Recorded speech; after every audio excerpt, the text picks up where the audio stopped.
Tuan Speaker. Oh, ya. Selamat pagi, Tuan Speaker. Terima kasih di atas nasihat yang telah diberikan. Saya telah mendengar semua nasihat dan saya yakin semua ahli parlimen mengikuti nasihat-nasihat yang telah diberikan. Cuma saya ada satu persoalan kepada Tuan Speaker sebelum kita mula bersidang. Berkenaan aturan 1E dalam aturan mesyuarat. Aturan 1E. Usul memerintah Ketua Polis Negara memberi kemudahan lalu lalang kepada ahli-ahli Dewan. Saya terpanggil untuk membawa perkara ini kepada Dewan Yang Mulia ini kerana hari ini kita lihat Menteri Dalam Negeri hadir dan Perdana Menteri yang amat berhormat Perdana Menteri pun hadir.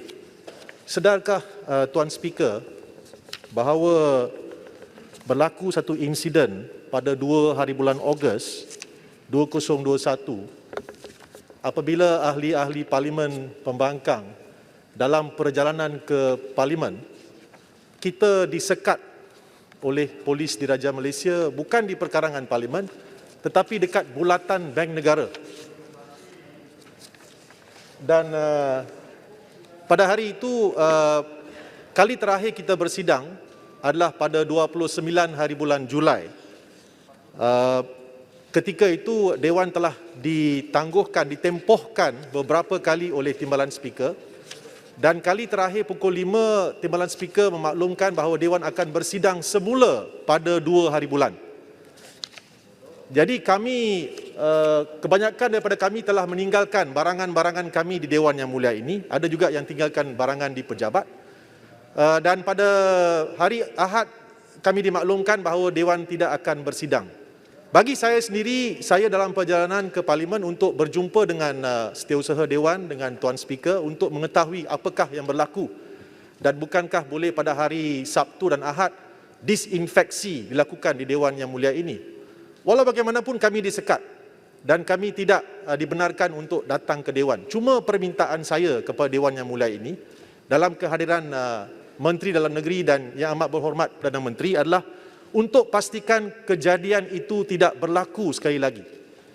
Dan saya tertanya-tanya, siapakah yang mengeluarkan arahan tersebut kepada pihak polis? Bukan saja satu jalan, semua jalan disekat di seluruh Kuala Lumpur.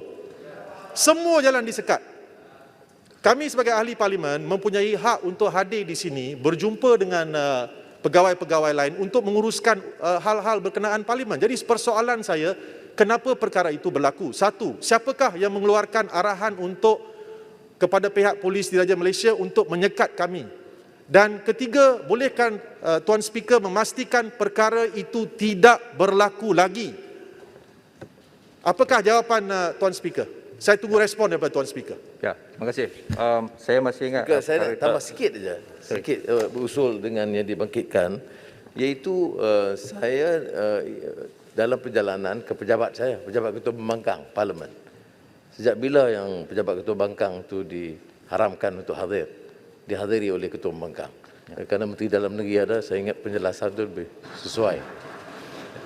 Okey, bagi pihak saya, Tuan Speaker. Ya. Terima kasih Dato' Sri Tuan Yang di-Pertua. Berkenaan dengan isu ini saya ingin menambah bahawa memandangkan Parlimen telah pun membuat keputusan seperti yang diusulkan oleh Menteri Dalam Negeri supaya Ketua Polis diarahkan supaya tidak ada apa-apa halangan boleh dibenarkan dan memastikan semua ahli Parlimen bebas ke Parlimen. Memandangkan ada satu keputusan Parlimen dibuat. Dan memandangkan oleh kerana semua ahli Parlimen tidak dapat datang ke Parlimen, ramai yang telah berkumpul di Dataran Merdeka telah dikatakan melakukan kesalahan dan kompaun telah dikeluarkan. Saya ingin dapat penjelasan daripada pihak kerajaan. Memandangkan polis pun telah melakukan kesalahan yang lebih besar, iaitu telah melanggari Seksyen 124 Kanun Kesesaan kerana menghalang wakil rakyat dari menjalankan tugas, apakah tindakan yang telah diambil terhadap polis yang telah melanggar undang-undang, dan apakah tindakan terhadap ketua polis negara yang telah diarahkan tidak memastikan tidak ada halangan kepada kita datang ke parlimen, melainkan undang-undang rule of law, melainkan semua undang-undang dihormati oleh semua pihak. Rakyat akan mengatakan negara kita ini ada double standard. Kalau antara ahli parlimen dengan kerajaan pun kerajaan berani mengamalkan double standard, apa lagi harapan negara kita? Saya nak dapat satu penjelasan. Alright. Yang di-Ketua Padang Serai. Padang Serai. Ya. Is it yang sama? Ya, sama. Seminit je. Ya, okey. Terima kasih. Saya nak jawab dah ya. Yang menteri, yang menteri pun nak jawab. Ya. Ya. Apa yang kita maklumkan, dapat makluman daripada Dewan Rakyat, mengatakan Dewan ditangguh. Okey, setuju. Tapi tidak mengatakan Parlimen akan tutup. Mengapa disekat kita? Itu saya jawab. Alright. Saya mau jawapan. Sebelum Yang Berhormat Menteri jawab, saya ingin jawab. Sebenarnya Parlimen tak tutup. Saya telah malam itu mengarahkan Tuan Setiausaha Dewan untuk membenarkan semua masuk, pintu dibuka, termasuk pintu Dewan ni, kerana saya tahu ramai ahli Yang Berhormat yang meninggalkan barang-barang untuk mengambil. Pendapat saya juga ialah pejabat-pejabat MP itu sememangnya terbuka dan perlu diberi akses pada setiap masa yang munasabah lah kan. Jadi itu pendirian saya. Jadi tentang bagaimana jalan tu ditutup tu, itu adalah di bawah tindakan polis, dan kenapa mereka menutup, saya tidak mempunyai tidak mempunyai pengetahuan tentang perkaranya. Saya rasa Yang Berhormat Menteri ingin memberi sedikit penjelasan. Ya.